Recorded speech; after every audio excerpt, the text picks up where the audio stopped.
stage, on stage with Jim and Tom. On stage, on stage with Jim and Tom. On stage, on stage with Jim and Tom. On stage with Jim and Tom. Tom and Jim. Tonight, we welcome Oddjob Ensemble to the stage of the Phoenix Theater. Oddjob Ensemble is Kalei Yamanoha's strange and wonderful brainchild, a consortium of multi-instrumentalists and specialists. They are Sonoma County's own ragtag purveyors of old-timey party music, and we are very excited to have them here. Please welcome to the program, Oddjob Ensemble. Thanks, Jim and Tom. Thanks for coming tonight. We finally did it. We finally did it. Yay.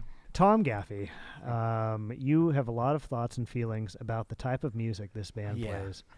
Well, I do. Again, for me, this is there's so much klezmer influence that I hear in what you guys play, and for me, that's kind of where it all began. Listening to show tunes on the couch in the living room when I was a little guy, because that's what my mom listened to quite a bit, and also my dad. My dad was heavier into swing, but my mom was into the show tunes and Irving Berlin and the Gershwins and oh my gosh, and Barbara Streisand, and its roots are so firmly in klezmer, so firmly in the Jewish immigration to the United States, certainly, but also it goes all the way back to, again, as I joked about earlier, the Ottoman Empire.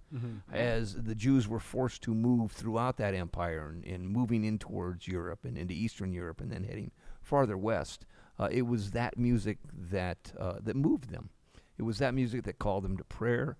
It was that music that gave them hope. And you can hear all that in this. And then we were fortunate enough in this country to have it move over to started in New York. My great grandma immigrated to New York in the early 1900s. Yeah, Went absolutely. through Ellis Island, and The late 1800s is when it really started moving in this direction for us, and that's even when Irving Berlin ended up here, I think. And what a great thing for this country.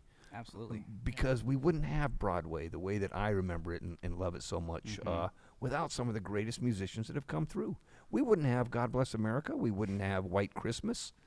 Tin Pan Alley was Tin filled Pan with Alley. Jewish songwriters. Darn very, straight. very influenced by that stuff. Absolutely. And so that's what I grew up with, and it just it can bring me back to those times listening to you guys play. Cool. I love it a lot. Compliment. Thank you, Tom.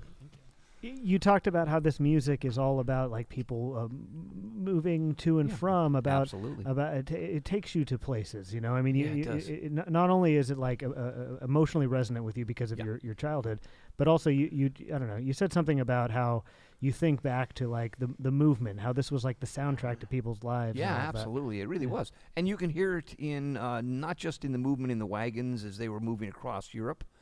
You can hear it in the sea shanties. In particular, if I may just kind of blow our cover, in the second tune in particular, in the bass line. It's got such this sea shanty feel to it, especially when Violet is using the bow. It just, oh my God, the movement in that tune just grabs you. The song is called The Silver Sea, and the new album is going to be called The Silver Sea. So that is the title track off the new album that we're going to be recording in 2 weeks. Do you visualize stories? Do you visualize characters when you're coming up with a song like that? So I wrote this story called The Silver Sea. It's still a work in progress, but it's kind of a tale of someone who is flying in an airship, and they kind of get lost in over this mysterious ocean, part of the ocean. It's to be determined where exactly this is in this world that doesn't actually exist. But he's flying over the airship, and he sees like this little like glimmery silver thing and on the water, and he flies down, and there's like a little sailboat, and there's a person in it, and the person is not saying anything at all. They're kind of just sitting there and just, I'm here, you know. So the person who's riding the airship gets down into it. What seems to happen next, in my recollection, is a storm brews, and this boat is caught up in the storm and carried away. And so this person that found this sort of stranger in the middle of the ocean and just sort of followed them is now being whipped about and gets shipwrecked, and out of the ocean rise these two giant stone monoliths, and that's sort of close to the end of the story, and sort of a sense of amazement and wonderment falls over the people there. And and Ben was the one to point this out, that my story had a lot of the same plot line in a sense, and themes, to the Dagon story from H.P. Lovecraft. Just a brief summary of that story. Sure, Dagon is a pretty famous Lovecraft story. It was published in a bunch of these sci-fi short novel magazines back with like Isaac Asimov and other sci-fi writers, and it is a very similar sort of tale of like this theme in a lot of shanties and stories about people finding these inconceivable, unknowable things out in the ocean, and it's sort of like the first ever appearance in Lovecraft's writing of the Cthulhu mythos, and it's this. This theme of this unknowable force out in the vastness and in what it is like to encounter that. Someone named Emma Devitt of the Sonoma State Star had this to say about Oddjob Ensemble. One moment, there's a feeling of a circus under a red and white striped tent, watching clowns and tightrope walkers. The next is a feeling of sipping on Sazerac in New Orleans. The different styles and tastes of each musician come through beautifully. That's what I like about this band a lot, is it does seem to transport you to a different time, to a different place. You can just kind of close your eyes and like lose yourself in a storyline of songs that have no lyrics, songs that are not telling you the story, but because, I don't know if it's the Broadway background or like the way that these songs have been portrayed in culture throughout the years, it just, for some reason, it just takes me to a place and it like just shows me a bunch of characters. Does it do that to you too? Totally. I mean, I've always seen and wanted the music I write to kind of looked at as almost like a soundtrack to something, and as someone who is not a singer and not a songwriter in the traditional sense, when I write music, I try to make it I want to make it interesting and lyrical without actually having actual lyrics. So I feel like the melodies that I write and that I like to write are almost like someone's talking to you. You released a self-titled EP in February of 2017. There's a lot of fun titles of songs on that. I don't know if some of these songs are making the jump to the new album. I forgot about that album. Can you name the songs? Well, maybe I will name them, and then if there's anything to talk about, we can. Song number 1, I'm so curious, Revenge of the Rat King. Okay, yeah. So that is that song you could find on our first EP that we released last year with the full band. And the name for that song kind of came. Do you know what a Rat King is? I don't. So You're about to find out what a Rat King is. they always stop me Oh, boy. at shows when I try to say this, but Not every show. not every show.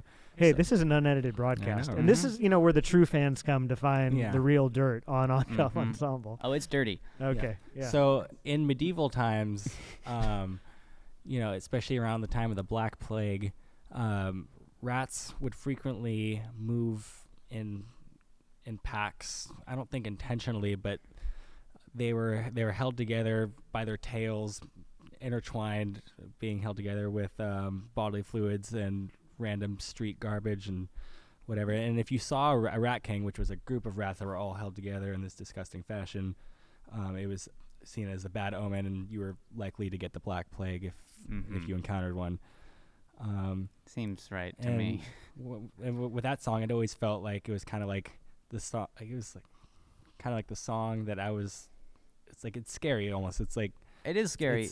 We happen to do it for our circus act that we're a part of. We do it for the fire-breathing devil act. It's the knife throwing. The knife act. throwing act. Oh, I think we used to do it for the devil Yeah, act. yeah. Okay, we do it for the knife throwing act, Mm-hmm. where terror needs to be dialed up a Yeah. little bit. And when I was thinking of a title for the song, I was like, what is something that scares me a lot?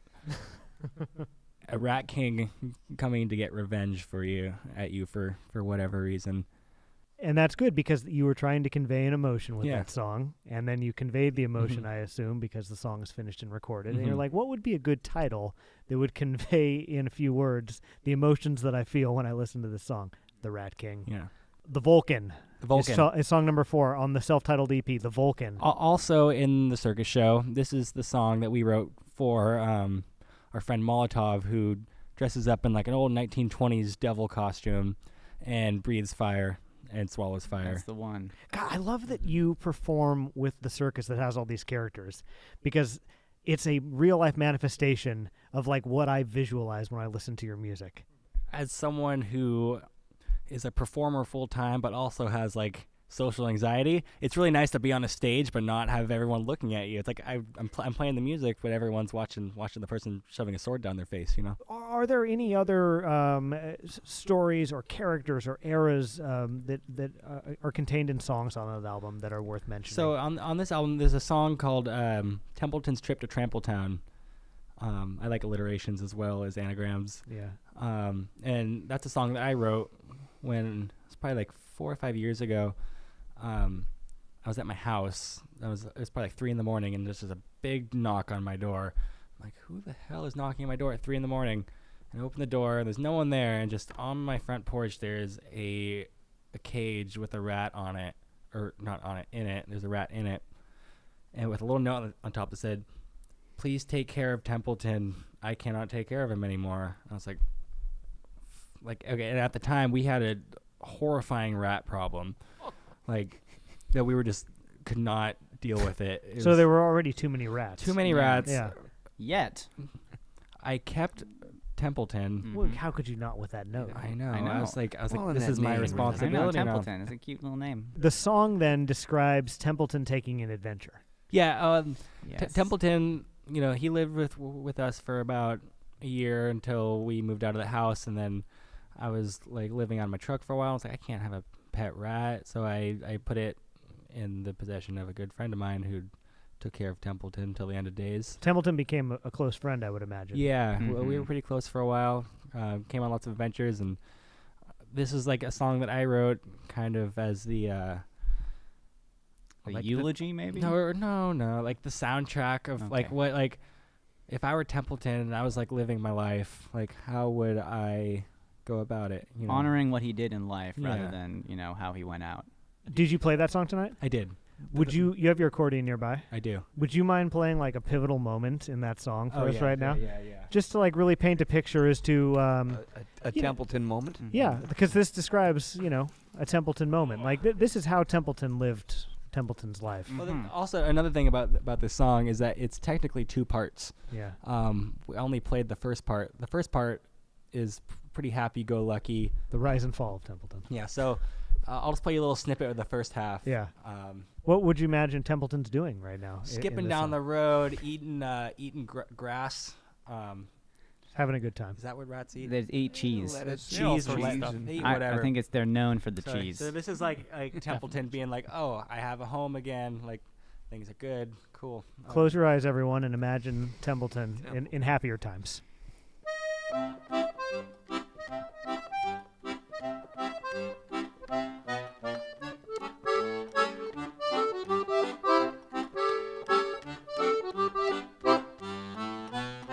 That's kind of like the vibe that, and then halfway through the song, shit gets real in Templeton's life. Like we got kicked out of our house, and Templeton's You're living in a truck together now. Oh no, I didn't want to subject Templeton to that. So What a good rat dad. so, like shit's going crazy. I'm living out of my truck, and Templeton is going on an adventure with someone else and doesn't know what's gonna happen.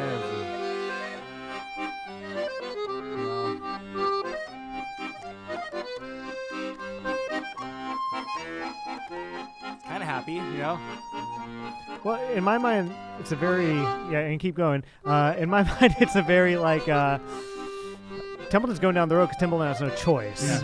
But like Templeton is like thinking a lot now. Like, gosh, Yeah. what's gonna happen? Trepidation. There's a lot of trepidation. There's a lot of concern. mystery. Yeah. Mystery indeed.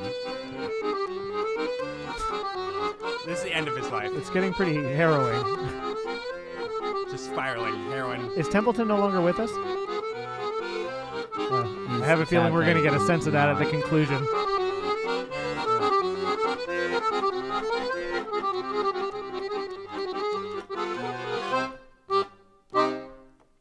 And he's dead. Rest in peace, Templeton. Is Yeah. Trample Town the end? Trampletown is the end. Actually, I don't actually know how Templeton died, but Trampletown sounded funny. You know, a lot of caged rats go from a heart condition. Strangely. You know, I've had friends that have Well, you lost know, their rats to heart you conditions. could say that final phrase is The heart attack. the heart attack. Like, if this On was the a wheel. film, we'd right at before the last moment. It'd be like Templeton's big eyes. Templeton grabs their heart, and then it goes to black. I've wasted my life, or what a life I've lived. It's been so good, you know. It just these are different thoughts a dying rat could have. Do you ever get asked to play like big life events, like funerals or weddings? yes, Yeah. I stopped doing funerals. Yeah. It can be a little awkward. What would be a short excerpt of what you would do at a funeral? Well, at one funeral, I wasn't necessarily. So I got invited to come play at this funeral because I played. I know some music from the place that the person who passed away was from. Yeah. So I got invited to play. The person who invited me did not let the rest of the family know that I was going to be coming. Oh, I see. So It was frowned upon by some. Maybe. so they had me like play for the body, you know. Yeah. Right. Just you and the body. Yeah, and some people in the family were very upset that I was there. What a crazy thing. So you thought you were going to be playing like maybe the funeral or maybe some sort of a thing where there were other people present. Yeah. But then instead what happened was it was just you and the deceased. Yeah, it was a very strange experience, and I got kicked out. Oh, wow. And what did you play for this person? Autumn Leaves. Oh, You know, I'm not surprised by that. That was the first song I learned on accordion as well. Really? Okay. It's by virtue of the way the left hand kind of works in the accordion. That chord progression works really nicely. Cycle of Little fifths. circle progression there. Mm-hmm. So Also how many great s- for open caskets. how many songs did you play before you were kicked out? One. I see. You made it through one Autumn though. leaves. Yeah, I made it through one. Could you tell they were waiting for you to finish to be like, okay, enough's enough, get out of here? Yeah, like Yeah. one of the children of the deceased was like, "Hey, This is we weird. don't." It's time to go. Yeah, pretty much, and it was respectful. It wasn't like grab me by my shirt and toss me out. I was like, "Hey, you should." To counterbalance, do you have like something that you would play if somebody were to invite you to play a birth? A birth. Yeah, birth. like some. All right. Like just, I know this is probably I've putting you on never the played. spot. I've never played a birth before. Well, that's why, and it probably. that's what I would play at a birth. At the moment Yeah. of the birth. Yeah. So you played a possible death accordion thing with our friend the rat. Mhm. Do you have an alternate one? Like if you were asked to score someone's death? Can I just make something up right Yeah, now? please, yeah. Okay. So like, Like I'm gonna die. I want it to be really. have they died yet, or are they dying? Like They're dying. I'm dying, Like, and oh, I God. Send know him I'm out. surrounded, and it's like I really would like this to be a moment. So I need you to be by the hospital bed. does the end of the Oh, song wow. mean your death, or do I? I'm dead at the end of At the the song. end of the song. Please, Yeah, like kill you can the tell. man. You can tell. It's leveling out.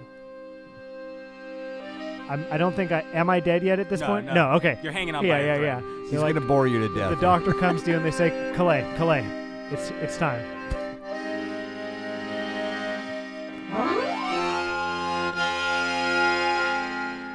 I like this because I feel like somewhere in there, you can't tell because I've long been in a coma at this point, but somewhere you can tell that I'm like flashing through all the moments in my life, Yeah. and that spike there was like a particularly powerful emotional Yeah. thing that I That was recall. your childhood dog. Yeah.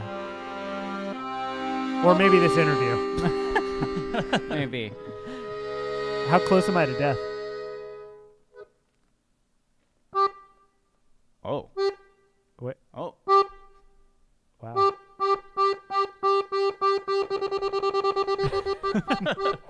I like integrating the medical technology into it. Sorry, Jim, you're dead. Aww. Flatline. See ya. And then I hope that you would hold on that note and then slowly walk out of the hospital room all the way to the elevator. If you've got a birth, if you've got a death, if you've got a wedding, we are here at Oddjob Ensemble to give you some content for the event of your choosing. Kalei, as we wind down, would you please pick up the accordion? Wind up. I want to read a quote about this band. So this is like, let's pretend this is a commercial for Oddjob Ensemble. Just like a 30-second thing that you would put in a promotional material. Okay. Yeah, I don't know if that makes sense. Something kind of upbeat, something kind of, I'm going to do my thing. My instrument is my voice, and you're the accordion person. All right. And so out there, if you're listening, we can pitch for you your product the way I'm about to pitch Oddjob Ensemble. Kalei, hit it, please. Dancing to energizing early jazz numbers, listening to ethereal folk music, and stomping to raucous overtures, the crowd will have their ears twisted into a delicious musical pretzel. Oddjob Ensemble, Sonoma County's own ragtag purveyors of old-time party music, are here, and they are excited to play any type of music that you would like them to play. Give us a call. So anyway, what I'm saying is there are so many opportunities to pay this band to make things for you. So if you wouldn't mind, we're going to start to kind of slowly wind down. And I say, as I do at the end of every episode, Tom Gaffey, do you have any closing thoughts for our friends listening and for Oddjob Ensemble? Yeah, I think everybody in the world should close your eyes and learn how to play the accordion. This is an incredible instrument. And the great thing is you don't even need to play the accordion. You can just go to a show, close your eyes, and be taken to another place. I'd like to thank you all for joining us here tonight. Thank you. The Silver Sea is coming soon, and when it does, thank you so everyone much. should listen to that album. Keep going, though, Kalei, I'm sorry. We say good luck with the new album. We say good luck with the new tour, and to those listening, Absolutely. Good luck. don't let the release of the Silver Sea mark the end of giving money to Oddjob Ensemble. Yeah, If keep this sending episode proved anything, it's that there are lots of different things that they can do for you in exchange for large sums of money. And with that, give me about 15 more seconds. The interview is over, and the performance is about to begin. Listeners, please stick around for that and for Oddjob Ensemble. Thank you again. Thank you For hanging out with us tonight at Onstage with Jim and Tom.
you've got no port to call safe harbor, we let the reeds grow higher than the garden.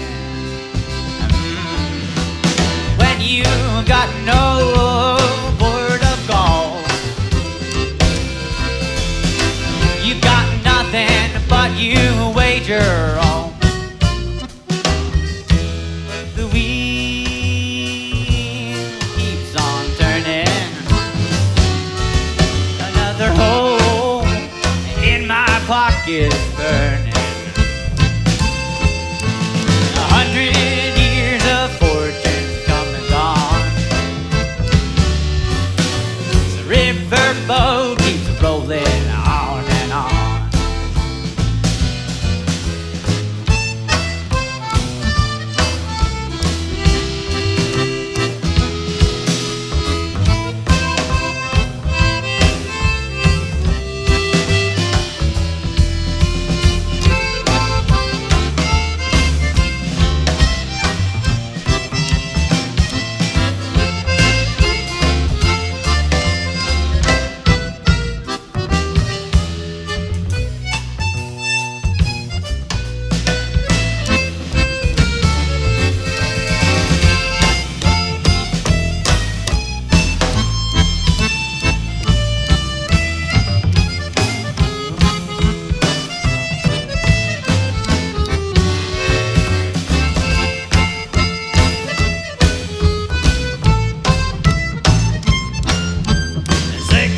Slowly as the smoke jack joker's turn. Sinking slowly, even the river burns. But the wheel keeps on turning. Another hole in my pocket's burning. 100 years of fortune's come and gone. This riverboat keeps rolling on and on.